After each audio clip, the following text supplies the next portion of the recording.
Nakapiit man pero hindi nagpagapos sa dilim ang isang dating inmate.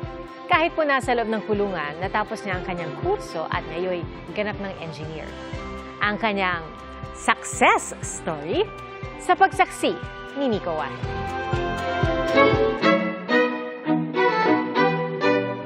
Matalino, scholar at may pagpapahalaga sa pag-aaral. Ganyan ilarawan ni Daniel ang kanyang sarili noong mga panahong nag-aaral siya sa kursong Electrical Engineering sa Central Mindanao University sa Bukidnon. Mataas raw ang pangarap niya para sa sarili at sa kanyang pamilya. Pero lahat yan, muntik maglaho matapos siyang mabilanggo noong 2019. Nung time na graduating po ako, yung last semester na lang yung kulang ko, nabilanggo po ako. At saka yun yung rason na ipag-drop ko yung mga subjects ko doon at nakahinto sa pag-aaral. Tumanggi si Daniel na banggitin ang detalye ng kanyang kaso. Ang alam niya, mahirap ang buhay sa loob. Pero kahit ganoon ang sitwasyon, pinagpatuloy ni Daniel ang kanyang pag-aaral kahit nasa loob ng kulungan. Tinulungan daw siya ng kanyang eskwelahan para maipagpatuloy pa rin ang kanyang pag-aaral. Lalo at huling semestre na niya. Yung mga lessons ko po, mga handouts, mga lectures po, pinapadala po sa akin sa bilangguan. Yung exams ko lang, dadali ng mama ko, tapos pinapasagutan sa akin sa panahon ng dalaw. Ang thesis na ginawa ni Daniel, inspired din ang kanyang kalagayan sa kulungan.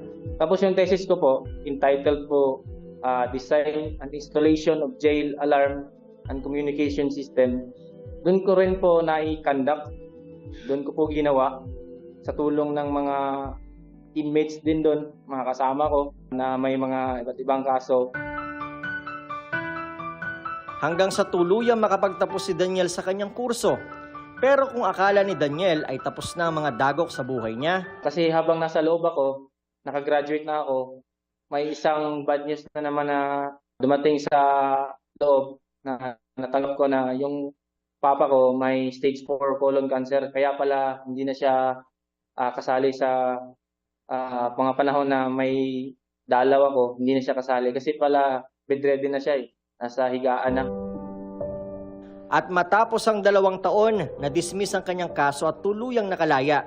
At 1 linggo matapos makalaya, binawian na rin ang buhay ang kanyang ama. Ang pangyayaring yan ang mas nagpatibay ng loob ni Daniel para makuha ang kanyang pangarap na maging engineer. Kahit hindi nag-review classes, ay nag-take ng licensure exam for electrical engineer at master electricians. At nang lumabas ang resulta,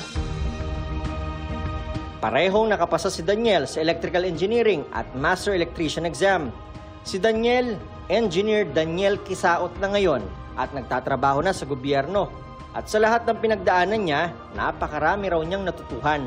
Kung may mga panahon po na tinetest tayo ng buhay, kung may mga panahon po na may mga dark past po sa ating buhay, hindi po nagbabago yung destiny natin. Hindi po nagbabago yung plan ni Lord sa atin. I-endure lang natin yung challenge na yun hanggang sa makatapos tayo. Para sa GMA Integrated News, ako si Nico Wahe, ang inyong saksi. Mga kapuso, maging una sa saksi.